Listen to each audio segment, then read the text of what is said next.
여야 현역 의원들과 정치적 현안들을 자세히 짚어보는 전지적 현역 시점. 오늘은 조경태 국민의힘 의원 만나보겠습니다. 안녕하십니까? 네, 안녕하세요. 조경태입니다. 예, 조 의원님 육선이시죠 이제? 아, 네, 이번에 저 육선입니다. 예, 당내 최다선인가요? 네, 나이적으로도 56이니까요. 예, 의미가 있다 이렇게 보고 있습니다. 네. 예. 어떤 정치적 꿈이 있으시다면요? 뭐 저희 꿈은 우리 국민들이 어쨌든 좋은 정치를 통해서 좀 잘 먹고 잘 살 수 있도록 하는 것이 저희 꿈이고요. 특히 우리 서민들 또 특히 열심히 땀 흘리고 일하는 분들이 그 노동에 대한 대가 대접받는 잘 사는 그런 세상이 되었으면 좋겠습니다. 예, 국회 부의장 나서신다는 얘기가 있던데 맞습니까? 아, 네, 아무래도 국회 관례대로 제가 당에서 저하고 조영 의원님 둘이가 이제 최다선 의원이니까 아마 두 사람 중에 한 사람이 아마 국회 부의장을 이렇게 맡는 것이 타당하지 않을까 이렇게 보고 있고요. 예. 그래도 국회가 좀 정상화될 수 있도록 하는데 그런 역할을 좀 하고 싶습니다. 예, 원구성 협상 예상대로 지금 답보 상태인데요. 어떻게 풀어나가실 생각입니까? 저는 좀 다수당인 민주당이 21대와 같은 모습을 보이는 것은 적절하지 않다 이렇게 보고 있거든요. 예. 국민들께서 179석 한 180석 가까이의 의석을 준 것은 어쨌든 정치를 잘해서 다음에 수권 정당으로 다시 거듭나라는 그런 메시지라고 저는 그렇게 보고 있거든요. 예. 근데 지금 보여주는 모습은 어쨌든 좀 그 원한에 맺힌 듯한 그런 어떤 이런 정치를 하는 걸 보고 국민들께서는 참으로 좀 찹찹하겠다 이런 생각을 합니다. 그래서 22대는 21대처럼 싸우는 국회가 아니라 좀 일하는 국회를 통해서 민생을 잘 챙기는 그런 생산적인 국회가 되었으면 좋겠습니다. 예. 그러나 지금 이견이 좁혀지지 않는 것 같은데요. 민주당이 전 위원장 자리를 다 가져간다. 그런 상황도 감안하고 계십니까? 아마도 지난 21대의 어떤 그런 경험을 살려서 또 그렇게 하려고 할 수도 있습니다만은 그렇게 하게 되면 아마 22대 국회가 아마 정치력을 상실하는 그런 국회가 되지 않겠나 이렇게 보고 있거든요. 예. 그래서 다수가 좀 소수를 좀 배려하는 그런 국회의 모습, 의회 민주주의가 좀 제대로 지켜지는 그런 국회가 되기를 바라고요. 보통 국회는 20명 이상이면 원내 교섭 단체라고 보통 이야기하지 않습니까? 그 이면에는 보면은 소수의 어떤 그런 집단, 소수의 의견도 존중하겠다 하는 그런 의미가 좀 강의적으로 좀 담겨져 있다 이렇게 보고 있거든요. 예. 그래서 특히 더군다나 정부 여당은 108석이나 되는 또 100석이 넘는 그런 정당이지 않습니까? 예. 이런 정당의 의견을 깡그리 무시하면서 자신들의 뜻대로 따라오지 않으면은 18개 상임위를 다 독식하겠다 하는 것은 아마 국민들이 봤을 때도 좀 납득이 가지 않을 것이다 이렇게 보고 있습니다. 예. 법사 운영 과방위는 반드시 가져오고 나머지는 양보할 의사가 있다. 이런 것 같은데요. 그 상태로 협상은 안 됩니까? 저는 서로가 조금 더 정치력을 발휘했으면 좋겠고요. 예. 더 이상 독선적으로 가서는 안 된다 이렇게 보고 있습니다. 또한 더불어민주당이 소수 정당일 때도 있었지 않습니까? 그랬을 때에 우리가 국회라는 것이 올해가 22대입니다. 그럼 1대부터 22대까지 쭉 흘러오면서 간섭과 관례가 있었단 말이죠. 예. 이런 간섭과 관례가 또 다른 또 원칙이라고 저는 보고 있거든요. 이것을 자신들이 다수당이라는 이유로 간섭과 관례마저도 깨고 자신들 마음대로 한다는 것은 그것은 좀 다소 무리한 그런 부분이 있다 이렇게 보고 있거든요. 예. 그래서 좀 정치를 서로 좀 해서 더불어민주당은 더 이상 독선적인 그런 정치 행위가 아니라 여당인 국민의힘을 파트너로 인정해 주는 것이 매우 중요하다 이렇게 보고 있습니다. 민주당 쪽에서는 말입니다. 지난 21대 국회에서 180석을 국민들이 몰아줬는데 그 아무것도 국민들이 원하는 걸 하지 못해서 비난받아왔다. 그래서 이번에는 총선 민의를 충실히 따르기 위해서 법대로 하겠다. 뭐 이 주장 같습니다. 어떻게 보십니까? 글쎄요, 180석을 가진 정당이 이 정권 창출 못한 것도 참 이례적이지요.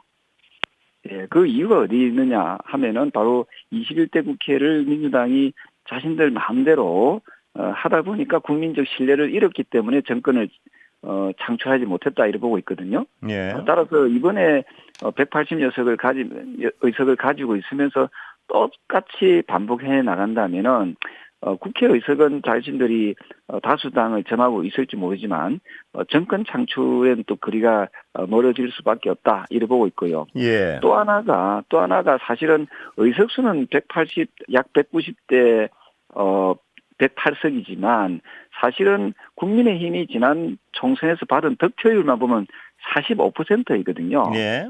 이거는 소선거구제의 맹점 때문에 나타나는 이 괴리감입니다. 그래서 45%는 반올림하면 그 약 50%지 않습니까? 예. 예, 그래서 저는 50%만 대상으로 하는 그런 정치는 하면 안 된다고 생각합니다. 예. 저분들이 아주 주장하고 또 뜻을 개선하겠다는 분 중에 한 분이 바로 노무현 정신 아닙니까? 예. 노무현 대통령은 통합과 개혁을 얘기를 했고 또 일생을 통합의 정치를 위해서 노력을 했던 분이거든요. 그래서 더 이상 더불어민주당은 50%만을 위한 오만의 정치를 버리고 국민을 위한 야당을 인정해주면서 자신들이 반대한 세력 또는 반대한 국민들도 포용할 수 있는 통합할 수 있는 그런 정치를 보여주길 부탁드리겠습니다. 예. 지금 조 의원님 말씀을 들어보니까 한 가지 부분에서 해석이 완전히 다른 것 같습니다. 민주당 측에서는 지난 180의석을 가지고 있을 때 이 180의석을 민의를 따르지 못하고 여당에 끌려다녔기 때문에 정권을 잃은 것이다. 이렇게 해석하는 분들이 많습니다. 그 부분이 어떤 가장 해석의 큰 차이인 것 같습니다. 그래서 이번엔 민의를 따르겠다. 뭐 이런 얘기가 같고요. 저는 민의를 따르기 위해서 하기보다는 아마도 이렇게 세게 몰아붙임으로써 자신들이 속해 있는 당의 당대표인 이재명 당대표의 뭐 사법 리스크라든지 또 여러 가지 그 사법적인 그런 부분에 관심을 다른 쪽으로 돌리려고 하는 그런 불순한 의도도 저는 깔려 있지 않을까 이런 생각을 하거든요. 예. 저는 방금 말씀드린 대로 의석수만 놓고 볼 것이 아니라 국민들의 지난 총선 때의 그 어떤 표를 보내준 그 총투표율을 가지고 해석을 하면 아마 또 다른 해석이 나올 수 있다는 거지요. 그리고 의회 민주주의라는 것은 다수당이 모든 걸 다 하겠다 하는 게 아니잖아요. 다수당이 소수당도 배려하고 특히 국회가 원만하게 돌아갈 수 있도록 하는 데에 서로가 책임성을 가지고 서로가 좀 타협점을 찾았으면 좋겠습니다. 그래서 정부 여당도 물론 야당의 입장을 충분히 고려해야 되겠지만 또 많은 의석을 가지고 있는 다수당인 더불어민주당에서도 의회 민주주의의 어떤 정신을 살려나가길 바랍니다. 예, 당내 얘기 좀 여쭤보겠습니다. 한동훈 전 비대위원장의 어떤 당대표 도전은 기정사실인가요? 판단하시기에? 그러면 아마도 한동훈 비대위원장 자신이 아마도 어떤 평가하고 또 결단해야 될 그런 자유의지에 달려 있다 이렇게 보고 있거든요. 예. 조 의원님 어떻게 전망하십니까? 뭐 제가 이렇게 전망을 이렇게 한다는 것은 좀 다소 무리한 부분이지만 아마 출마할 가능성이 매우 높지 않을까 이런 생각을 하거든요. 출마하면 당선은 기정사실이다. 이런 어떤 분석들에는 동의하십니까? 모든 선거라는 것은 이 뚜껑을 열어봐야 된다고 보고 있습니다. 물론 지금 현재로서는 여론조사만 놓고 봤을 때는 상당히 좀 앞서 있는 것만은 틀림이 없지만 또 선거 운동을 하는 과정에서 여러 가지 변수들이 또 작용하지 않겠습니까? 그래서 후보들이 좀 최선을 다해서 당원들과 국민들의 뜻을 잘 이해하고 또 그 당원들과 국민들로부터 또 지지를 획득하기 위해서 아마 후보들이 최선을 다 해야 되지 않을까 이렇게 보고 있습니다. 예, 한동훈 전 비대위원장이 출마하는 것 자체는 당을 위해서는 어떻다고 평가하십니까, 조 의원님께서는? 저는 개인적으로 어쨌든 좀 많은 좋은 인재들이 출마를 함으로써 또 이 전당대회를 축제의 분위기로 또 관심도를 높이는 그리고 좀 다소 좀 떨어진 그 국민의힘의 어떤 지지율을 끌어올리는 컨벤션 효과를 좀 가져올 수 있도록 해야 된다 이렇게 보고 있거든요. 예. 그런 의미에서 여러 후보들이 많이 나와서 선의의 경쟁을 했으면 좋겠다 이런 생각을 합니다. 예. 자, 다른 사안 좀 여쭤보겠습니다. 김건희 여사 특검법에 대한 조 의원님 입장은 뭔가요? 저는 지금 국민의힘의 입장에서 봤을 때는 더불어민주당이 지금 계속해서 최상병 특검도 그렇고 김건희 여사 특검도 그렇고 또 최근에 이하영 술파티와 관련된 특검도 지금 발의를 했습니까? 발의한다고 하고 이건 특검 그러니까 우리나라가 이 특검 공화국으로 가는 것 같아요. 또 여당은 또 맞불 작전을 한다고 또 김정숙 여사도 특검법도 발의하지 않았습니까? 예. 저는 이게 과연 국회가 할 일인지 저는 묻고 싶거든요. 예. 제가 육선 의원을 하면서 이렇게까지 특검을 주장하는 여야 정치 전국이 있었는지 저는 묻고 싶고요. 예. 그러면 경찰과 검찰이 왜 필요한지 모르겠습니다. 이것은 저는 우리 헌법 정신인 법치 국가를 저는 부정하는 그런 행위로 저는 이어질 수 있다 이래 봅니다. 예. 따라서 물론 야당의 그 주장 또 일부 일리 있는 그런 부분이 있습니다.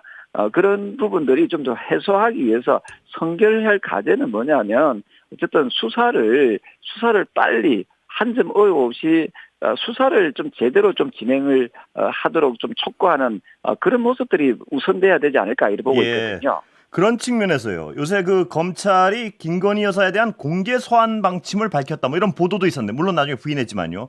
공개 소환을 요구하면 김건희 여사는 응해야 되나요? 아니면 거부해야 됩니까? 저는 법은 만인한테 평등해야 되는 거 아닙니까? 예. 그런 의미에서 저는 만약에 검찰에서 소환을 한다면은 아마 그 정신에 부합되는 행동을 해야 된다 이렇게 보고 있습니다. 예. 그런데 지금은 뭐 거부한다는 설이 지배적이라서요. 거부하면 검찰은 강제 구인까지 할 수 있을까요? 보시기에? 검찰총장이 최근에 본인이 의지를 담은 그런 예. 발언을 하지 않았습니까? 그렇습니다. 예. 예, 거기에 말로만 하지 말고 아마 행동으로 그렇게 옮기지 않겠나 이렇게 보는데요. 그렇게 전망하시는군요. 예. 네네네. 하여튼 우리나라 형법 11조 1항에 보면 모든 국민은 법 앞에 평등하다. 예. 라고 규정되어 있지 않습니까? 예. 네, 거기에 부합되는 부합되는 그 모습을 보이지 않을까 이렇게 보고 있습니다. 예, 그런데 법조계 주변하고 여러 어떤 정치권의 얘기를 종합해 보면 소환 조사를 요구하더라도 김건희 여사가 불응할 것이다 이런 전망이 많습니다. 근데 만약에 김건희 여사가 소환에 응하지 않는다면 그땐 어떤 특검 같은 특검의 요구에 힘이 실리지 않습니까? 어떻습니까? 보시기에. 우리가 아직까지 나오지 않은 부분에 대해서 우리가 뭐 예측하는 것은 좀 예. 적절하지 않다 이렇게 보고 있거든요. 이 부분에 대한 질문은 그때 가서 예. 한번 더 살펴보도록 하고요. 이원석 검찰총장은 지난 3일 법 앞에 예외도 특혜도 예. 성역도 없다고 강조하지 않았습니까? 예. 네, 이 발언에 주목하면 좋을 것 같습니다. 예. 조 의원님 의견은 하여튼 검찰이 법 앞에 만인은 평등하고 검찰이 그런 요구가 있다면 김건희 여사든 누구든 순응해야 된다. 뭐 이런 입장이신 거죠, 그러니까. 네네, 저는 그 입장에 대해서는 단호하게 말씀드릴 수 있겠습니다. 예. 자, 오늘 오물풍선 문제 좀 여쭤보겠습니다. 남북 긴장감 고조되는 상황에 대해서는 어떤 해법을 가지고 계십니까, 조 의원님은? 뭐 아시다시피 2020년 문재인 정부 시절이죠. 예. 그때 남북 연락소가 폭파되지 않았습니까? 예. 예, 그때 당시만 해도 문재인 대통령이 김정은 북한에 굉장히 공을 많이 들였지 않습니까? 예. 근데 돌아온 것은 남북 연락소가 폭파되고 심지어 삶은 소대가리라는 소리까지 들었거든요. 예. 그러면서도 문재인 정부 때는 전혀 대응을 하지 못했습니다. 예. 저는 북한은 북한식대로 우리 대한민국이 많은 공을 들였지만은 결국은 급기야 핵무기까지 개발하지 않았습니까? 예. 그래서 저는 이런 생각합니다. 가장 평화로울 수 있기 위해서는 가장 강력한 힘을 가지고 있을 때 평화는 유지될 수 있다 이렇게 보고 있습니다. 예. 그 민간단체 대북 비라 살포는 어떻게 보십니까? 이것 때문에 긴장감이 높아지고 있다는 건 분명 어떤 팩트 중에 하나인 것 같은데요. 글쎄요. 그 북한은 뭐 그보다 더 심하게 하고 있지 않습니까? 예. 사실은 핵무기를 만들지 않기로 약속해놓고 그렇지 않습니까? 예. 한반도 비핵화를 약속을 해놓고 그때 김일성 시절이지요. 핵을 예. 개발하지 않았습니까? 예. NPT 탈퇴하고 그것보다도 더 나쁜 한반도 긴장 관계를 갖다가 악화시키는 행위가 어디 있습니까? 예.